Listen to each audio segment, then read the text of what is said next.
Hello friends, daily classes में आपका स्वागत है। दोस्तों, करंट अफेयर के टॉप 50 सेलेक्टेड क्वेश्चंस हम कवर करने वाले हैं। जो मैं आपको बता दूं, आपके राजस्थान हाईकोर्ट एलडीसी, आपके जो रीट का एग्जाम है जिसमें करंट अफेयर आने वाला है, ईओआरओ का एग्जाम हो गए, जितने भी भर्ती हैं प्रतियोगी परीक्षाएं, सबके लिए सेलेक्टेड 50 क्वेश्चंस हैं। और आपके राजस्थान हाईकोर्ट एलडीसी के लिए अलग से जो मैंने करंट अफेयर के 1000 प्रश्नों की बुक निकाली है, वो अब आपको मार्केट में अवेलेबल है। थोड़ा सा इसमें 1-2 दिन का डिले इसलिए हो गया कि कुछ चीज़ें थी जो मैं छोड़ नहीं सकता था, जैसे बजट वाली चीज़ें थी, इंपॉर्टेंट थी एग्जाम के लिए, उनको भी इंक्लूड किया है। बजट जो हमसे एग्जाम में प्रश्न पूछे जा सकते हैं, और ये था कि 15 फरवरी तक तो क्वेश्चन पूछे ही जा सकते हैं ना, तो 15 फरवरी तक मैंने क्वेश्चंस वहाँ पे सिलेक्टेड क्वेश्चंस 1000 क्वेश्चंस मैंने लिए हैं। कल की मैं आपको बता दूं, कल शनिवार को आपको ये जयपुर में, पूरे जयपुर में अवेलेबल हो जाएगी। लगभग 12-1 बजे तक पूरे जयपुर में इसकी डिलीवरी हो जाएगी। पूरे जयपुर में बुक स्टोर में आपको, सभी बुक स्टोर पर ये बुक मिल जाएगी। बुक का नाम देख लेना, ऊपर आरबीडी लिखा हुआ होगा, डेली क्लासेस नाम से बुक होगी। चेक कर लेना अच्छे से, लेखक का नाम चेक कर लेना, अनिल सर, आपको लेखक का नाम मिल जाएगा, कोमल मैम मिल जाएगा। चेक करना अच्छे से, यही बुक लानी है। देखो, इसके आसपास नाम से मिलती जुलती बुक मत लेकर आना। कई स्टूडेंट ले आते हैं, फिर सर बोलते हैं कि सर वो चेंज नहीं कर रहे। आप अच्छे से देखें, उसके बाद भी बुक लेकर आए। कल आपको पूरे जयपुर में अवेलेबल हो जाएगी। और हम बात करें, लास्ट देख लो आप, संडे और सोमवार देख लो, सोमवार तक तो पूरे राजस्थान में ये बुक अवेलेबल हो जाएगी। जो आपके राजस्थान हाईकोर्ट एलडीसी के लिए भी रामबाण रहेगी। बाकी प्रतियोगी परीक्षा जिसमें करंट अफेयर आता है वो भी देख लेते हैं। इंडिया, वर्ल्ड, राजस्थान, सारा सब कुछ इसमें मैंने कवर किया है। जो जो हमें कवर करना चाहिए सारा सब कुछ मैंने लिया है। तो टॉप 50 से करंट अफेयर के क्वेश्चन हम कवर करते हैं, सेलेक्टेड क्वेश्चन हैं। जैसे विश्व मृदा दिवस, जो कि 5 दिसंबर को मनाया जाता है। आजकल दिवस की बजाय उसकी थीम पूछ लेते हैं। हम दिवस रटने बैठ जाते हैं और वहाँ थीम पूछ लेते हैं। तो 5 दिवस को मनाया जाता है 2022 में। इसकी थीम आपको बतानी है, क्या थीम थी। बात करें इंग्लिश में, हिंदी में बात करें, मृदा जहाँ से भोजन शुरू होता है। हिंदी में बात करें, मृदा जहाँ से भोजन शुरू होता है। और इंग्लिश में बात करें, soils where food begins. Soils where food begins. हम बात करें इंग्लिश में, थीम हो जाएगी। थीम हिंदी में विषय बोलते हैं, थीम को विषय बोलते हैं, ध्यान रखना, कंफ्यूज मत होना। 10 दिसंबर को मनाए जाने वाले मानवाधिकार दिवस 2022 की थीम। अंतर्राष्ट्रीय मानवाधिकार दिवस कब मनाया जाता है? 10 दिसंबर को मनाया जाता है। थीम क्या थी? Dignity, freedom and justice for all. Dignity, freedom and justice for all इसकी थीम हो जाएगी, ध्यान देना। ऑपरेशन महिला सुरक्षा, ये ऑपरेशन महिला सुरक्षा क्या है, इसके बारे में बात करें तो रेलवे सुरक्षा बल द्वारा भारतीय रेलों में महिलाओं की सुरक्षित यात्रा सुनिश्चित करने के उद्देश्य से चलाया गया ऑपरेशन सुरक्षा महिला सुरक्षा आपको ध्यान रखना है। ऐसे है कि समुद्री साझेदारी अभ्यास, जापान तथा भारतीय नौसेना के मध्य संयुक्त अभ्यास जो कि अंडमान सागर में हुआ। नाम क्या है? समुद्री साझेदारी अभ्यास इसका नाम है। जापान और भारतीय नौसेना के मध्य हुआ, आपको ध्यान रखना है। इंपोर्टेंट अभ्यास जो आपको ध्यान रखने हैं, जैसे हम बात करें एक्स विनबेक्स 2022। एक्स विनबेक्स 2022 भारत और वियतनाम की सेनाओं के मध्य अगस्त 2022 में चंडीगढ़ में हुआ। भारत और वियतनाम की सेनाओं के मध्य हुआ, अगस्त 2022 में चंडीगढ़ में संपन्न हुआ। युद्ध अभ्यास 2022 जो काफी इंपोर्टेंट भी है, युद्ध अभ्यास 2022 भारत और अमेरिका की सेनाओं के मध्य उत्तराखंड के ओली में हुआ, जो कि इसका 8वां संस्करण था। युद्ध अभ्यास किनके मध्य हुआ? भारत अमेरिका की सेनाओं के मध्य उत्तराखंड के ओली में हुआ। 18वां इसका संस्करण था, ध्यान देना, जो इसका 18वां संस्करण था। उदार शक्ति अभ्यास भारत एवं मलेशिया की वायु सेनाओं के मध्य, जो कि सितंबर 2022 में पंजाब में हुआ। उदार शक्ति अभ्यास किनके मध्य हुआ? भारत और मलेशिया की वायु सेनाओं के मध्य, ध्यान देना, उदार शक्ति अभ्यास। ऐसे ही आतंकवाद विरोधी 2022 अभ्यास भारत, पाकिस्तान, कजाकिस्तान गणराज्य, किर्गिस्तान, उज्बेकिस्तान, रूसी संघ के एनएसजी के राष्ट्रीय आतंकवाद विरोधी बलों के 8 प्रतिनिधियों ने भाग लिया। अक्टूबर 2022 में हरियाणा के मानेसर में हुआ। देखो, ये जो युद्ध अभ्यास है ना, यहाँ से आजकल प्रश्न बनते हैं, पूछे जाते हैं, इसलिए कुछ इंपोर्टेंट युद्ध अभ्यास मैंने आपके लिए लिए हैं जो एग्जाम में हमसे पूछे जाते हैं। ऐसे ही हम बात करें मालाबार युद्ध अभ्यास 2022 भारत, अमेरिका, जापान और ऑस्ट्रेलिया की नौसेना के मध्य मालाबार युद्ध अभ्यास 2022 26वां संस्करण है, जिसकी मेजबानी जापान ने की, जो जापान के योकोसुका में हुआ। जापान के योकोसुका में हुआ। इसमें भारतीय युद्धपोत INS शिवालिक और कमोर्ता ने हिस्सा लिया। टाइगर ट्रम्प अभ्यास, टाइगर ट्रंप अभ्यास की बात करें, डोनाल्ड ट्रंप से ध्यान रख लेना, टाइगर ट्रंप डोनाल्ड ट्रंप से ध्यान रख लेना। भारत अमेरिका की नौसेना का मध्य अक्टूबर 2022 में विशाखापट्टनम में टाइगर ट्रंप अभ्यास हुआ। समुद्री भागीदारी अभ्यास रॉयल ऑस्ट्रेलियाई और भारतीय नेवी के मध्य जो कि नवंबर 2022 में बंगाल की खाड़ी में हुआ। यह अभ्यास ऑस्ट्रेलिया के भारत प्रशांत प्रयास 2022 का अंग था। कुछ योजनाओं के बारे में बात करें, जैसे मुख्यमंत्री लघु उद्योग प्रोत्साहन योजना 17 दिसंबर 2019 को शुरू की गई थी, जिसमें 10 करोड़ रुपए तक का ऋण लघु उद्योगों के लिए दिया जा रहा है। सब्सिडी 25 लाख रुपए 1%, 5 करोड़ रुपए पर 6%, 10 करोड़ रुपए पर 5% आपको ध्यान रखनी है। शत्रुनाश अभ्यास की बात करें, नवंबर 2022 को भारतीय सेना के दक्षिण पश्चिमी कमान ने राजस्थान के श्रीगंगानगर में एक एकीकृत अग्निशक्ति अभ्यास शत्रुनाश का आयोजन किया, आपको ध्यान रखना है। गरुड़ शक्ति सैन्य अभ्यास, गरुड़ शक्ति सैन्य अभ्यास भारत एवं ओमान की नौसेना के मध्य जो कि नवंबर 2022 में ओमान के तट पर बंदरगाह चरण और समुद्री चरण में हुआ, जो कि 13वां संस्करण था। ऐसे ही बात करें हरिमो शक्ति 2022 भारत और मलेशिया के बीच दिसंबर 2022 में मलेशिया में भारत और मलेशिया के मध्य हुआ। हरिमो शक्ति 2022 नाम है। ऑपरेशन मेघ चक्र क्या है? ऑपरेशन मेघ चक्र क्या है? सितंबर 2022 में सीबीआई ने बाल यौन शोषण सामग्री ऑनलाइन डाउनलोड और शेयर करने वालों के खिलाफ ऑपरेशन मेघ चक्र चलाया है। ऑपरेशन यात्री सुरक्षा भारतीय रेलवे के माध्यम से यात्रा करने वाले यात्रियों की सुरक्षा में सुधार के उद्देश्य से रेलवे सुरक्षा बल ने इसका शुभारंभ किया। रटने पड़ेंगे इनको अच्छे से, एग्जाम में यहाँ से प्रश्न बनते हैं। सुदर्शन प्रहार अभ्यास सेना की सुदर्शन चक्र कोर ने राजस्थान के रेगिस्तान में इसका अभ्यास किया, तो ये भी काफ़ी इंपोर्टेंट हो जाता है। अग्नि वॉरियर का द्विपक्षीय अभ्यास भारत और सिंगापुर की नौसेना के मध्य नवंबर 2022 में देवलाली महाराष्ट्र में, जो कि 12वां संस्करण था। ऐसे संगम अभ्यास भारत और यूएस की नौसेना के मध्य दिसंबर 2022 में गोवा में हुआ, जिसका नाम है संगम अभ्यास। सूर्य किरण अभ्यास की बात करें, सूर्य किरण अभ्यास के बारे में भारत और नेपाल की सेना के मध्य दिसंबर 2022 में, देखो सूर्य किरण अभ्यास भारत और नेपाल के मध्य, और ये कई बार एग्जाम में पूछा गया है, मोस्ट रिपीटेड क्वेश्चन है, ध्यान देना। Nepal army battle school Saljhandi Nepal में, जो कि 16वां संस्करण था।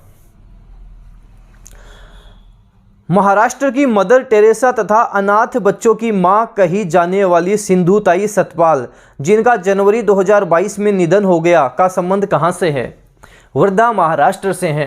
बात करें जनवरी 2022 में निधन हुआ था, लगभग साल भर हो गया। कुछ प्रश्न ऐसे होते हैं जो कि साल भर 1.5 साल तक के भी एग्जाम में बन जाते हैं। कुछ इंपॉर्टेंट प्रश्न होते हैं जो पूछे जाते हैं, उनका अपने को ध्यान रखना है। 2 बार बुकर पुरस्कार से सम्मानित होने वाली पहली महिला और लोकप्रिय उपन्यास वुल्फ हॉल की लेखिका, जिनका सितंबर 2022 में निधन हुआ, किनका हुआ? हिलरी मेंटल का हुआ। हिलरी मेंटल का निधन हुआ। जापान के पूर्व प्रधानमंत्री जिनको भाषण देते समय हमलावर द्वारा गोली मार दी गई, जिनका निधन जुलाई 2022 में हुआ, क्या नाम है? शिंजो आबे नाम है, ध्यान देना, शिंजो आबे नाम है। इंपोर्टेंट प्रश्न है, इस तरह के प्रश्न बनते हैं। भारत का वॉरेन बफे तथा बुल मार्केट का राजा कहे जाने वाले राकेश झुंझुनवाला का अगस्त 2022 में निधन हो गया। राकेश झुंझुनवाला प्रश्न बन सकता है। प्रसिद्ध उद्योगपति एवं टाटा सन्स के पूर्व चेयरमैन, जिनका सितंबर 2022 में सड़क दुर्घटना में निधन हुआ, किनका हुआ? साइरस मिस्त्री का हुआ। ध्यान देना, साइरस मिस्त्री का हुआ। ओडिशा के नयागढ़ जिले में बाल विवाह को मिटाने के लिए एक अनूठी पहल का क्या नाम है? अलीवा। अलीवा पहल कहाँ शुरू हुई है? ओडिशा में शुरू हुई है, ध्यान देना, ओडिशा में शुरू हुई है। नवंबर 2022 में 25वें ई गवर्नेंस का उद्घाटन केंद्रीय मंत्री जितेंद्र सिंह ने जम्मू जिले के कटरा के वैष्णो देवी विश्वविद्यालय में आयोजित किया, जिसका विषय नागरिकों, उद्योग और सरकार को करीब लाना है। 14वां ब्रिक्स शिखर सम्मेलन जून 2022 में बीजिंग चीन में हुआ, जिसकी अध्यक्षता चीन के राष्ट्रपति शी जिनपिंग ने की। जिसकी थीम क्या थी आपको बतानी है, क्योंकि ब्रिक्स शिखर सम्मेलन है, वैसे ही काफ़ी इंपॉर्टेंट हो जाता है। हम बात करें foster high quality BRICS partnership usher in a new era for global development, ये इसकी थीम है। 2022 की थीम आपको ध्यान देना है, जून 2022 में बीजिंग चीन में संपन्न हुआ है। ब्रिक्स में कौन कौन से देश आते हैं? ब्राजील, रूस, इंडिया, चाइना और साउथ अफ्रीका आते हैं। वर्ष 2023 बाजरा का अंतर्राष्ट्रीय वर्ष के तौर पर मनाया जाएगा। जून 2022 में केंद्रीय खाद्य प्रसंस्करण उद्योग राज्य मंत्री प्रहलाद सिंह पटेल ने नई दिल्ली में बाजरा पर राष्ट्रीय सम्मेलन का उद्घाटन किया, जिसकी थीम पूछे तो the future super food for India है।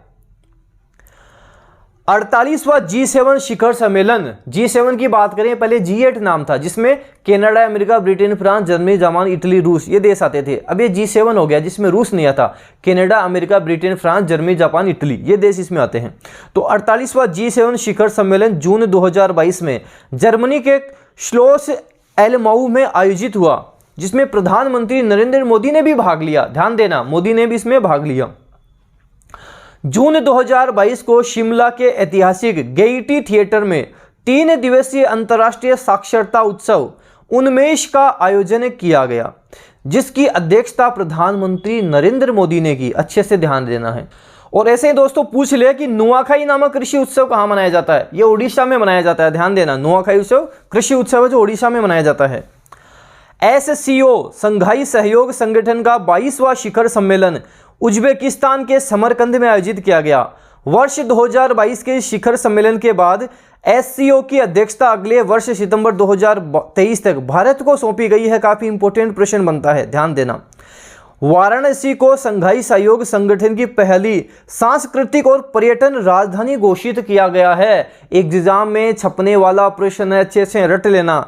वाराणसी को संघाई सहयोग संगठन की पहली सांस्कृतिक और पर्यटन राजधानी घोषित किया गया है।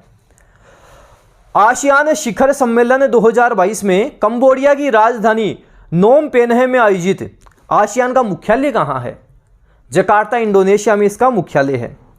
90वीं इंटरपोल महासभा अक्टूबर 2022 में नई दिल्ली में आयोजित, जिसकी मेजबानी भारत देश कर रहा है। इंटरपोल के बारे में देखें तो इंटरपोल का पूरा नाम अंतर्राष्ट्रीय आपराधिक पुलिस संस्था है, जिसका मुख्यालय लियोन फ्रांस में है। लियोन फ्रांस में मुख्यालय है। 12वां विश्व हिंदी सम्मेलन 15 से 17 फरवरी 2023 को नांडी, फिजी में आयोजित किया गया। विश्व हिंदी दिवस 10 जनवरी को मनाया जाता है। विश्व हिंदी दिवस काफ़ी इंपॉर्टेंट है, लेटेस्ट चल रहा है, फिजी में मनाया गया। काफ़ी इंपॉर्टेंट प्रश्न है, एग्जाम में बनने वाला प्रश्न है। जून 2022 में जम्मू कश्मीर के गांदरबल जिले के तुलमुल्ला गांव में 2 वर्ष बाद वार्षिक खीर भवानी मेले का आयोजन किया गया। खीर भवानी मेला कहाँ? जम्मू कश्मीर में। इंपॉर्टेंट प्रश्न, ध्यान देना। नवंबर 2022 को हरियाणा के कुरुक्षेत्र में अंतर्राष्ट्रीय गीता महोत्सव का आयोजन किया गया, जिसका उद्घाटन राष्ट्रपति द्रौपदी मुर्मू ने किया है।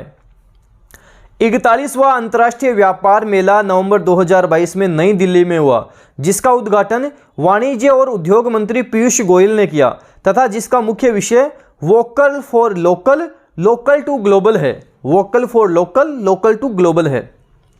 23वां हॉर्नबिल उत्सव दिसंबर 2022 में नागालैंड में मनाया गया। नागालैंड में बनाया गया। उद्घाटन समारोह में उपराष्ट्रपति जगदीप धनखड़ मुख्य अतिथि के रूप में शामिल थे। तो क्या क्या प्रश्न बन सकते हैं? हॉर्नबिल उत्सव कहाँ का प्रसिद्ध है? नागालैंड का प्रसिद्ध है। मुख्य अतिथि कौन थे? जगदीप धनखड़ थे। 2 दिसंबर को भारत और बांग्लादेश के पड़ोसी क्षेत्रों के बीच घनिष्ठ सांस्कृतिक संबंधों का जश्न मनाने के लिए पहला सिलचर सिलहट महोत्सव असम की बराक घाटी में मनाया गया। शिओमारा क्रास्तो ने होंडुरस की पहली महिला राष्ट्रपति के रूप में शपथ ग्रहण की है। इस तरह के प्रश्न भी बन जाते हैं, क्योंकि महिलाओं से संबंधित प्रश्न हाईकोर्ट में पूछे जाते हैं, आपसे ज़्यादा पूछे जाते हैं, और आजकल की प्रतियोगी परीक्षाओं में इस तरह के प्रश्न ज़्यादा भी बनते हैं, तो इसलिए बन सकता है प्रश्न। जुलाई 2022 में पूर्व एथलीट पीटी उषा, संगीतकार इलैयाराजा, कर्नाटक के धर्मस्थल मंदिर के धर्माधिकारी व समाजसेवी वीरेंद्र हेगड़े और भारतीय पटकथा लेखक और फिल्म निर्देशक वी विजेंद्र को राष्ट्रपति ने राज्यसभा के लिए मनोनीत किया है। इनको राज्यसभा के लिए मनोनीत किया गया, इसलिए इंपॉर्टेंट है। जुलाई 2022 में साउथ के सुपरस्टार कमल हासन को संयुक्त अरब अमीरात द्वारा प्रतिष्ठित गोल्डन वीजा दिया गया है। इनको प्रतिष्ठित गोल्डन वीजा दिया गया, इसलिए इंपॉर्टेंट है। इंग्लैंड के लिसेस्टर क्रिकेट ग्राउंड का नाम भारत के महान क्रिकेटर सुनील गावस्कर के नाम पर रखा गया है। इस तरह के प्रश्न बनते हैं एग्जाम में। सितंबर 2022 में पूर्व भारतीय क्रिकेटर सुरेश रैना ने क्रिकेट के सभी प्रारूपों से संन्यास लेने की घोषणा की। 20 बार के ग्रैंड स्लैम चैंपियन स्विट्जरलैंड के महान टेनिस खिलाड़ी रोजर फेडरर ने संन्यास की घोषणा कर दी। तो पूछ लेंगे रोजर फेडरर कहाँ के हैं? स्विट्जरलैंड के हैं। कौन सा खेल खेलते हैं? टेनिस खेलते हैं। अमेरिका की महान टेनिस खिलाड़ी सेरेना विलियम्स ने भी संन्यास ले लिया। सेरेना विलियम्स टेनिस खिलाड़ी जिन्होंने संन्यास लिया है। मध्य प्रदेश के para swimmer Satyendra Singh Lohia Ireland में नॉर्थ चैनल पार करने वाले एशिया के पहले पैरा स्विमर बन गए हैं। इंपोर्टेंट प्रश्न है। और अंतिम प्रश्न है, भारतीय महिला क्रिकेट टीम की गेंदबाज तथा वनडे में सर्वाधिक विकेट लेने वाली झूलन गोस्वामी ने संन्यास की घोषणा की है। अंतिम मैच में झूलन को इंग्लैंड के खिलाड़ियों ने गार्ड ऑफ ऑनर दिया है। इंपोर्टेंट प्रश्न बनता है। तो करंट अफेयर के टॉप 50 प्रश्न मैंने आपके लिए लिए हैं, अच्छे से इनको देखना है। साथ साथ आपको मैं बता दूं, जयपुर में आपको शनिवार 18 फरवरी पूरे जयपुर में लगभग 12 बजे के आसपास सप्लाई बुक की हो जाएगी। करंट अफेयर डेनियल क्लासेज वाली ये आपको बुक दिख रही है, ये मिल जाएगी। तो आप मार्केट से परचेज कर लें। रविवार सोमवार तक ये पूरे राजस्थान को कवर कर लेगी। मतलब जैसे भरतपुर, धौलपुर हो गया, झालावाड़, जितना भी अपने राजस्थान के 33 जिले सब में अवेलेबल हो जाएगी। सोमवार तक हर जगह ये बुक पहुंच जाएगी। तो जल्द आप परचेज करें। हाईकोर्ट LDC की दी बेस्ट ढंग से अच्छे से आप तैयारी करें। धन्यवाद।